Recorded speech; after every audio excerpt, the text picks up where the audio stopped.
Ah, vale, entonces esto ya lo puedo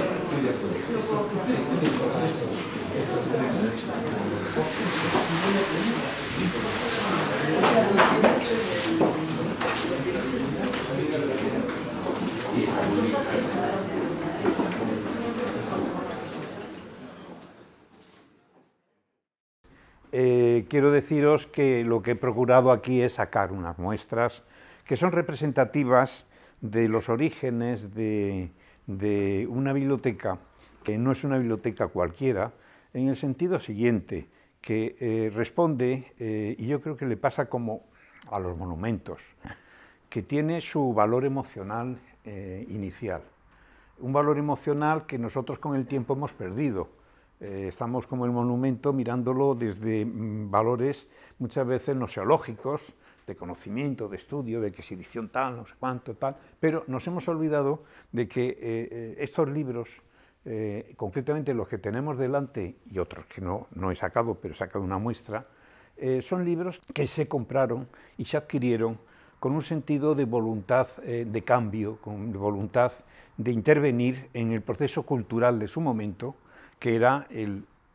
clasicismo del siglo XVIII. Cuando se funda la Academia no es que existiera el barroco churrigueresco, que se nos ha dicho y tal, existía un clasicismo de muy amplio espectro, que era generosamente amplio, que ya había extendido, ya no era el de la antigüedad romana o grecorromana, no era el de los órdenes dórico, jónico, corintio, etcétera, sino que también ya lo había extendido al salomónico, lo había extendido al orden ático, lo había extendido con una visión, un clasicismo que se había europeizado, se había modernizado, y para el siglo XVIII, el de la Ilustración, resulta excesivo. No me puedo extender por aquí mucho, pero sí quiero deciros que estamos en el Sancta Sanctorum de una serie de libros y una serie de láminas que he procurado traer. Esta, que es una fotografía mía que hice de las escuelas pías, que desgraciadamente necesitan una intervención muy fuerte y quizás a lo mejor menos perifollos de luces contemporáneas con el que muchas veces se están dotando a los monumentos, haciéndonos que nos olvidemos de que estaban concebidos para ser contemplados a la luz del día o con luces y velas. Y hoy día demasiados focos, etcétera, le hacen que pierda ese sentido emocional con el que los contemporáneos lo miraban. Vivimos una época en la que suele pasar mucho de la historia, pero el historiador, si tiene algo clave en su manera de ser, es que sabe que su mirada es muy distinta y no puede ser la misma de los contemporáneos de tiempo pasado. Y que por lo tanto aquí vamos a procurar sacar miradas, luces de inteligencia de la arquitectura que trasciende estas peticiones de libros, estas peticiones que trascienden rápidamente en proyectos de obra. He querido también que figuren, para mí, venimos de una sala de juntas, soy académico, pero yo sufro porque antes estaba el señor don Vicente Gascó, aquí lo tenemos delante, en este magnífico cuadro de Zapata, está con su postura de gran arquitecto, está hecho ya unos 6 años antes de morir, él tiene el compás en la mano, pero fijaros cómo sujeta un Vitruvio, lo está sujetando el Vitruvio de arquitectura, que no es otro que este que tenemos aquí. Esto es un privilegio tocarlo, yo este no lo había tocado. Ayer mismo cuando lo subió Carmen, este Vitruvio, fijaros que hasta el canto es el Vitruvio de arquitectura, le he invertido el término únicamente Vitruvio di arquitectura, lo ha subido para arriba, pero sin embargo fijaros que el dorso, la encuadernación es idéntica. Este es un Vitruvio que ya tocarlo emociona por lo siguiente. Ha dicho Arturo que yo ya hace de esto 40 años, cuando yo aquí estuve como unos 10 años investigando esta academia y estos procesos de sus planos, de sus libros, de sus procesos de junta ordinaria, de cómo se piden y de los inventarios. Y este Vitruvio, ni más ni menos, lo compra el famoso Juan de Villanueva, de Madrid, que está... este es el Vitruvio de Galliani, es el Vitruvio de Galliani, posiblemente la mejor edición de Vitruvio que en el siglo XVIII, publicado en Nápoles, unas magníficas láminas, etc., y lo compra por 1750 y tanto, 58, 60, Juan de Villanueva, cuando ya regresa de su pensión en Roma, y se lo pasa a Diego de Villanueva para que la Academia lo venda a la Academia de San Fernando, que lo va a donar a la Academia de San Carlos, que lo está reclamando. Es este, y por lo tanto es un tratado específico, es un libro que miran varios ojos de grandes arquitectos, de grandes figuras que dejan una huella extraordinaria en lo que viene a ser el quehacer arquitectónico de lo que nosotros conocemos como neoclasicismo, que debemos de ver en sus distintas etapas. Las etapas en las que se funda y aparece Vicente Gascó, etcétera, es precisamente los años 1760-70, una época mal conocida, muchas veces se salta a Juan de Villanueva, a los años 1780, pero los años 1760-70 son de una extraordinaria efervescencia arquitectónica, y aquí se va a notar. Y Valencia, que tiene la gran suerte en este sentido de no ser corte, no tiene esa presión de los edificios oficiales, de palaciegos de la corte, y tiene una iniciativa más, si queréis, más repartida humanamente entre la población, en parroquias, en palacios de casas señoriales, pero sin ese poderío que viene muchas veces de arquitectos italianos importados que vienen a trabajar a España y a la corte concretamente. Estoy refiriéndose a Jubarra, etcétera, Rabaglio, los maestros de Ventura Rodríguez, un señor demasiado poseído para mi gusto por la arquitectura italiana, pero es representativo de los años 60. Aquí, sin embargo, se manifiesta de una manera muy clara la huella de Diego de Villanueva. Diego Villanueva es el hermanastro mayor de Juan de Villanueva. Es un personaje complicado, en la vida debía ser muy difícil, siempre muy protestón, pero era un hombre que estaba al tanto de las teorías racionalistas que se estaban publicando en Francia y en Italia, conocedor difunde en España a Lodoli, a Loyer, a Cordemois, difunde una visión de la antigüedad, pero extensa en el sentido de antigüedad, una antigüedad que fuera rigurosamente romana, pero también con vistas a lo que entonces se están haciendo en excavaciones en Herculano, en el sur de Italia, y también, por ejemplo, de Robert Wood, las ruinas de Palmira, ¿no? que llegan y las dibujan y sacan un magnífico libro que también llega aquí. Ese hervor tan intenso de las nuevas tendencias que hay en la arquitectura se va a notar inmediatamente en la fundación de la Academia y se va a notar en la petición de libros y inmediatamente, y aquí he querido mostraros unas cuantas huellas de ello. He dejado quizás con el que tenía que haber comenzado, Manuel Monfort. Manuel Monfort es grabador, pero si os dais cuenta, en este retrato, que es un magnífico retrato del famoso Vicente López, aquí están los estatutos de la Academia, aquí están las reales órdenes, es decir, hay como burocracia académica. Manuel Monfort era protegido del famoso Pérez Bayer, que es uno de los padres de la Ilustración valenciana. Procede de Valencia, una Valencia que está dominada también culturalmente por Gregorio Mayasa, etc. Y Pérez Bayer es el instructor de los infantes, y tiene un poder enorme, subterráneo, no excesivamente visible, que le permite mover los hilos de la administración, y en las artes y en la arqueología, que era su pasión, va a tener una clara incidencia. En las correspondencias que se escriben, y eso lo estudió muy bien Mestre, se habla mucho del núcleo de valencianos en la corte, y el primero que nombran es Monfort. Monfort es, desde el año 1761, el que nombran académico en San Fernando, y es el que va a representar, va a ser el primero en constituir, poco a poco, académicos valencianos nombrados en Madrid, que van a constituir el meollo de la Junta Preparatoria de la Academia de San Carlos en 1765, que va a funcionar hasta el 68, que se hace oficialmente. En ese periodo hay un hervor extraordinario de petición de libros, de petición de cosas, que aquí por lo menos he querido traeros unos cuantos muy representativos. Montfort luego pasará a ser una personalidad de gran relieve, no solamente porque es director de la sección de grabado en Valencia, pero sobre todo es que estaba en Madrid, y en Madrid es director de pensionistas valencianos que están allí. También llega a ser director de la Imprenta Real. Las ediciones que se publican, era hijo de Benito Montfort, el impresor. Las ediciones que se publican en Madrid en esa época salen de su supervisión y tienen una fama extraordinaria. Montfort va a ser también el que tenga una mentalidad ilustrada muy avanzada.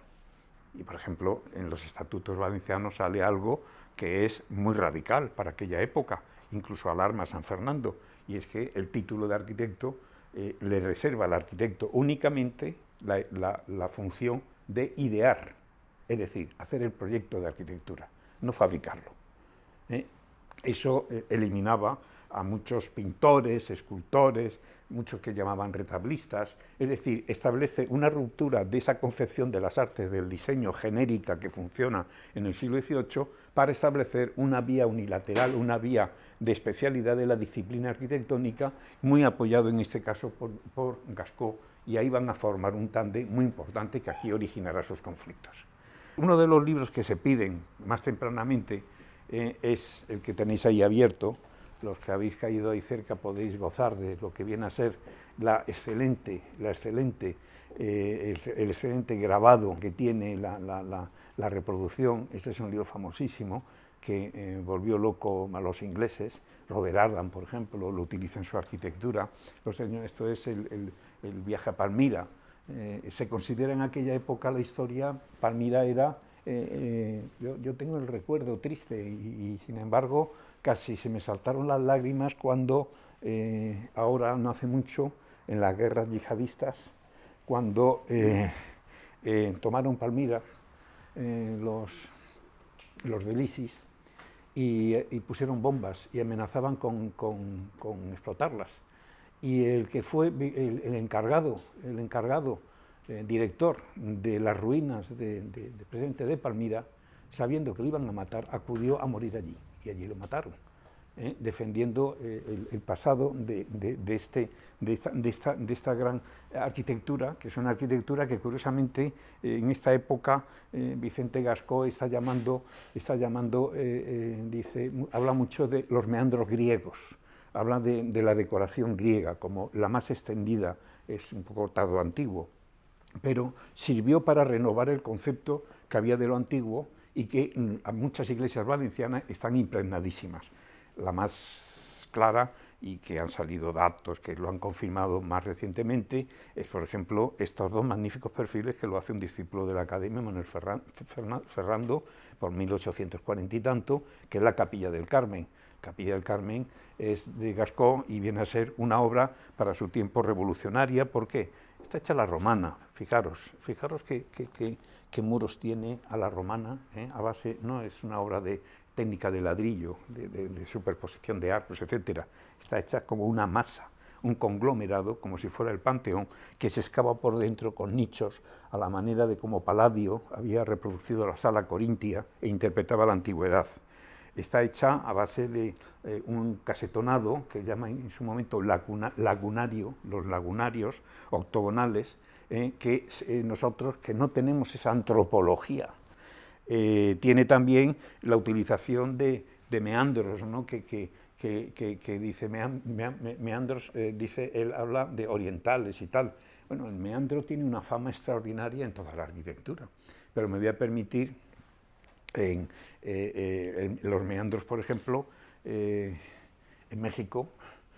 cobran una importancia extraordinaria. Paralelamente están aquí descubriendo los meandros y las decoraciones de Palmira, salen las de las ruinas de Mitela, que Alexander von Humboldt, el geógrafo, las descubre por la zona, vamos, las estudia y las dibuja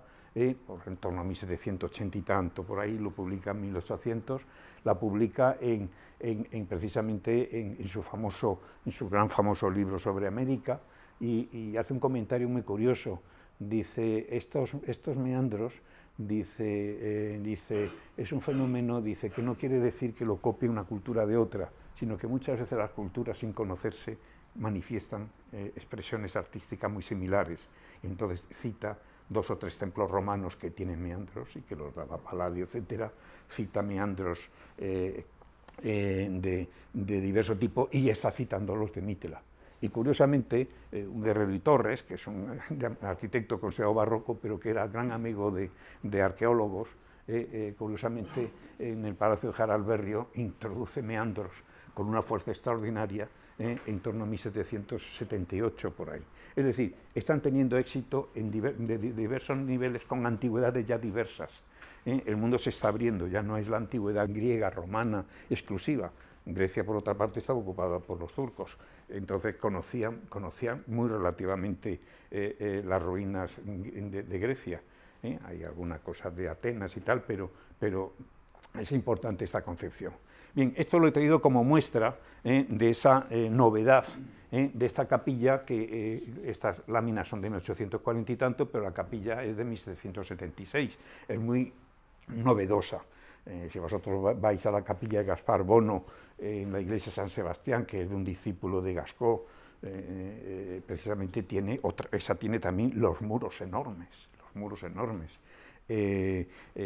los efectos de los capiteles que pedíamos por ahí. Me voy a acercar porque a mí sí me dejas tocarlo, ¿no? Me voy a acercar para que simplemente observéis la preciosidad y la emoción que tenemos de este gran libro. Fijaros, en las ruinas de Palmira, las visiones de todo lo que viene a ser,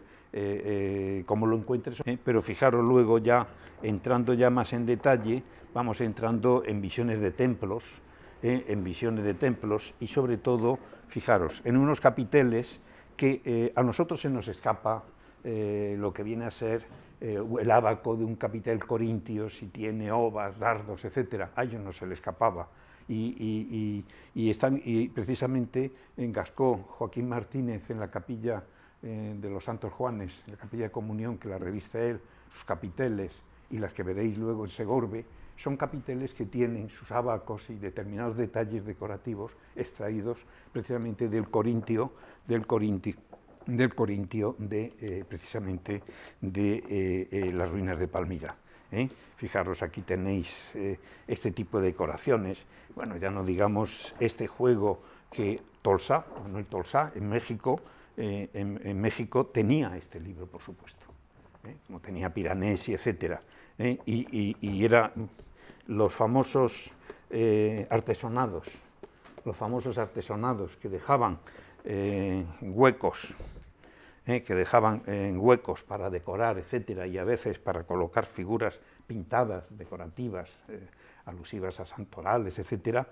Se hace en Valencia con mucha frecuencia. En la capilla de comunión que os digo de Santos Juanes se inaugura casi, se está alabando mucho,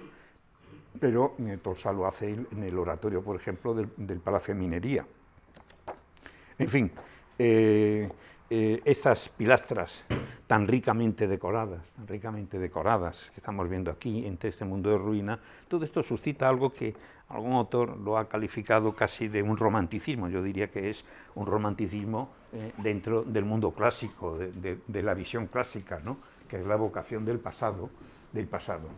He querido poner luego también otro detalle, que es otro libro que también marca un hito fundamental, y es el Mutoni, el libro de Palladio de Mutoni, que se pide inmediatamente. Este es el primero que se pide, pero este también. Aquí se traen, creo que en Madrid se compran 8, aquí llegan 6. Creo que desaparece uno. En la Guerra de Independencia desaparecieron, se llevaron los franceses algunos libros. Bueno, el Mutoni es un gran libro que tiene de ventaja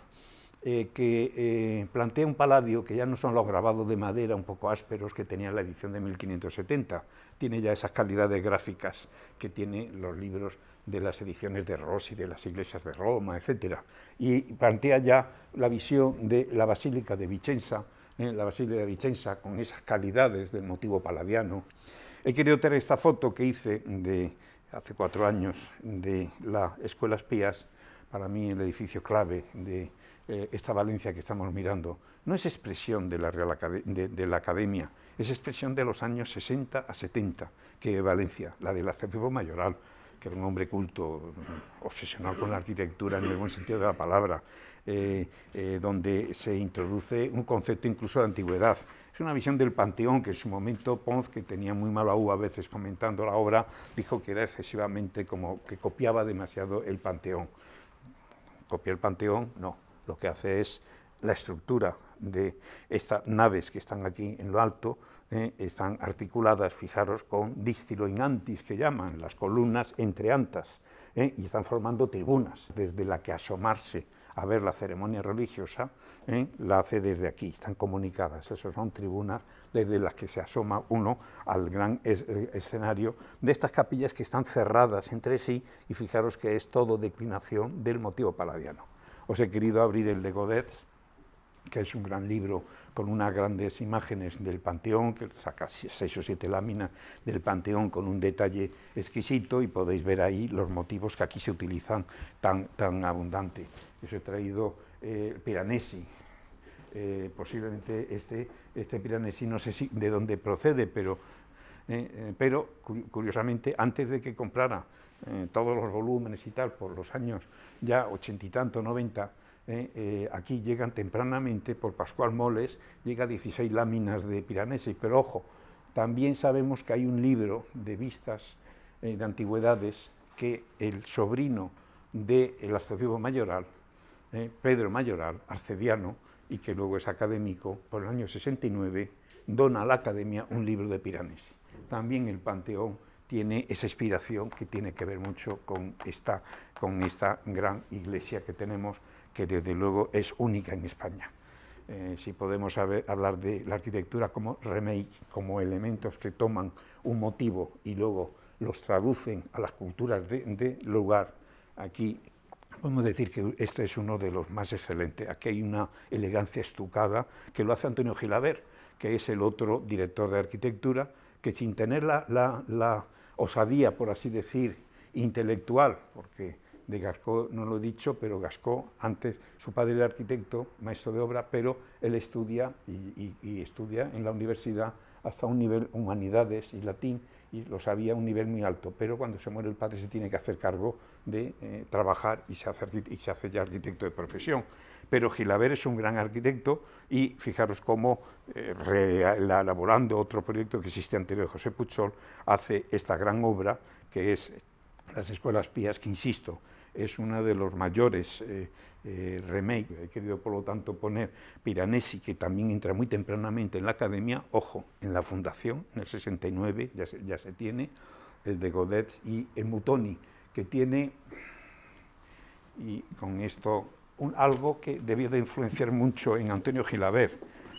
Arturo creo que os querría llevar, hoy lo hará un año, perdona Mercedes, lo hará algún año a Turís. Yo no sé si habéis ido a Turís, pero en Turís Gilabert sabe perfectamente adoptar. Mirad, esta lámina de aquí es la que os digo que aparece Vitruvio, aparece Vignola, aparece Serlio, aparece Andrea Palladio, Scamozzi, y aquí arquitecto de Vicenza, NN, es el Mutoni, este es el autor. Se pone ahí una falsa discreción, pero bueno, él se pone ahí. Las vanidades tienen estas cosas. Pero bueno, el trabajón que y además está muy bien. Y bueno, y una de las cosas que tiene muy graciosas esto es que coge y nos recuerda, aquí por ejemplo, el motivo de Scamozzi, él dice, que es las columnas que están a modo de antas pegadas, perdón, las pilastras que están a modo de antas pegadas a la columna, y no tienen, y en vez de ser motivo palladiano que está abierto, aquí está pegado, y tiene, sin embargo, el capitel con su entablamento, etc. Este motivo, que sería este, si le quitamos este hueco, lo utilizó Gilabert en la Catedral de Valencia, en el revestimiento de la Catedral de Valencia. Lo utilizó, hoy se puede ver un detallito que queda en el lateral, pero lo podéis ver perfectamente en la iglesia de Turís, que es una iglesia parroquial que culta, que tiene un tono, si queréis, popular, pero al mismo tiempo nos agrada esos estucos blanquecinos, azules, pero sobre todo esa declinación del lenguaje clásico tan culto que tiene, ordenando todas las pilastras. Y para que veáis cómo es el joven Gascó de Radical, aquí he reproducido los planos que él presenta para remodelar la Catedral de Valencia. Esto es una locura, que algunos dirán neopaladianismo. Esto es un paladianismo obsesivo, en el que coge el motivo paladiano y lo establece como frente de la nave principal, separando, mirad, tranquilo que estas son mías, estas son plantas, estas son fotos que hice de esto y Carlos Martínez me las ha impreso, que creo que han quedado mejor que los originales. Y fijaros, las capillas, fijaros cómo es el motivo paladiano, pero está en planta. Ahora, yo no quiero solamente quedarme en una cuestión de estilo, en una cuestión de paladianismo, etcétera. Quiero meterlo en la cultura de la época. ¿Qué significa este plano? Primero, que coge y Gascó va a hacer con este cierre, va a dar un énfasis basilical a la nave principal, con unos cierres bastante agudos, bastante agudizados, que únicamente quedan con estas aberturas. Las capillas están organizadas como pequeñas iglesias, es decir, tiene aquí la capilla, la cabecera, la sacristía, tiene dependencias, son incorporadas, nada de estar comunicado. Está rompiendo la fluidez del modelo de templo que en Valencia había triunfado a finales del 17 y sobre todo en la primera mitad del 18, que era la iglesia jesuítica del Jesús, y sobre todo, aquí tenemos a Yolanda, que ha hecho su tesis sobre la arquitectura de Castellón y sabe muy bien la locura que son de las iglesias salón, con soportes, que es como la iglesia es un gran toldo, en donde allí cabe de todo, no hay separaciones. Cuando vayáis a Segorbe, os recordaré cómo el obispo Alonso Cano, que es el que pide la restauración, está hasta las narices de que las principales cofradías realicen las grandes fiestas y las grandes donaciones para las capillas de sus santos y se olviden del altar mayor y de los oficios. Quieren organizar una especie de vuelta, con un projansenismo que busca la pureza de la forma a los modelos de antigüedad cristiana y también judaica, de los templos, en el que el Sanedrín estaba en la cabecera, en el alto. En el temple vais a ver que el coro, es la primera iglesia en Valencia, que el coro lo sitúa en la cabecera, tras el altar, para no estar interrumpiendo al pueblo que quiera ver el oficio. Y Gascó, por ejemplo, en Ribarroja, que es una iglesia que podéis ver, aunque está muy deteriorada, la hace Gascó, le protesta, se le pone todo el pueblo enfrente y el alcalde primero, porque decían que las capillas no estaban comunicadas y que aquello estaba cerrado y que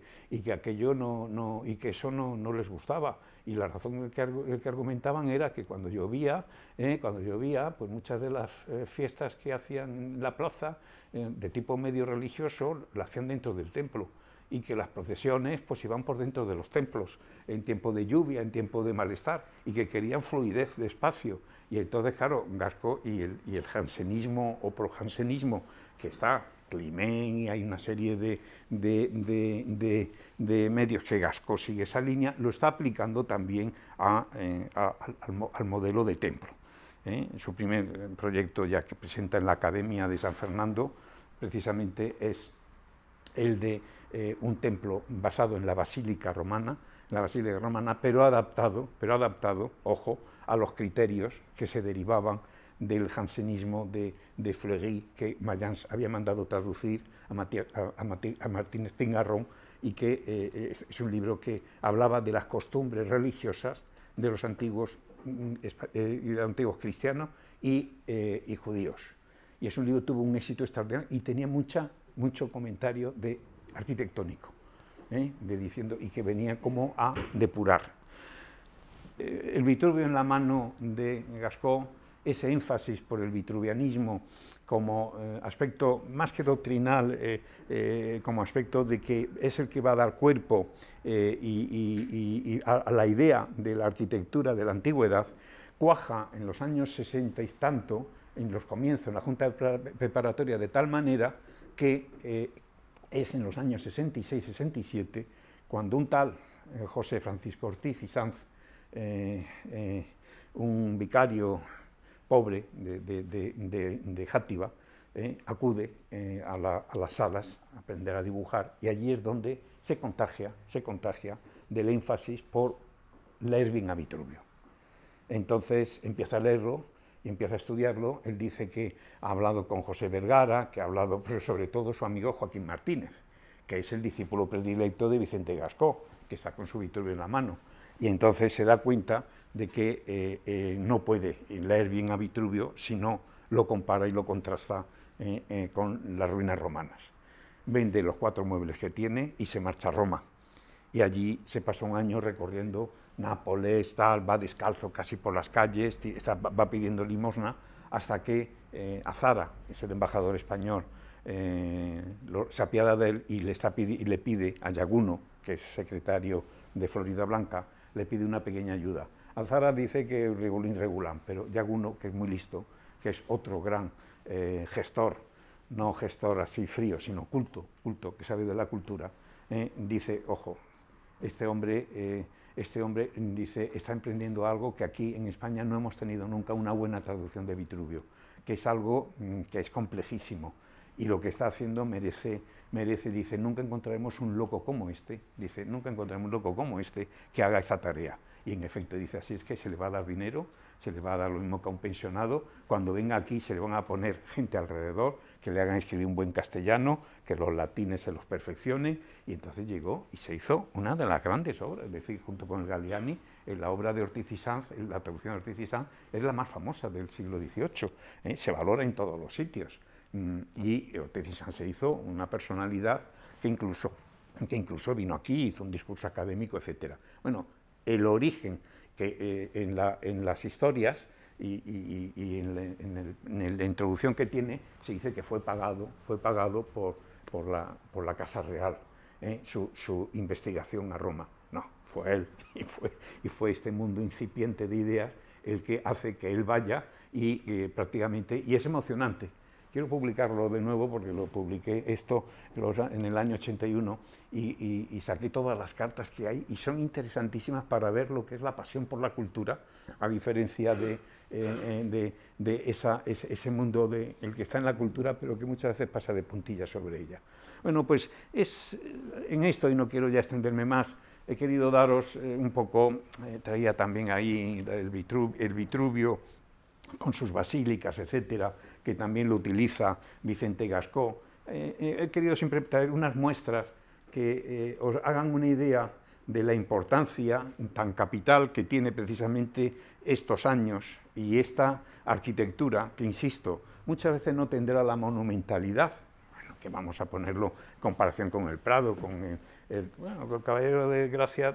hay iglesias valencianas que podían competir visualmente, ¿no? Pero sin embargo tenemos unas obras que están enraizadas, curiosamente, desde lo clásico y desde la concepción de la antigüedad clásica en la cultura propia de su tiempo. Es decir, están actualizando la cultura de su tiempo. Y esa cultura es precisamente la que aquí nos sale con un Mayans, con los novatores, nos sale con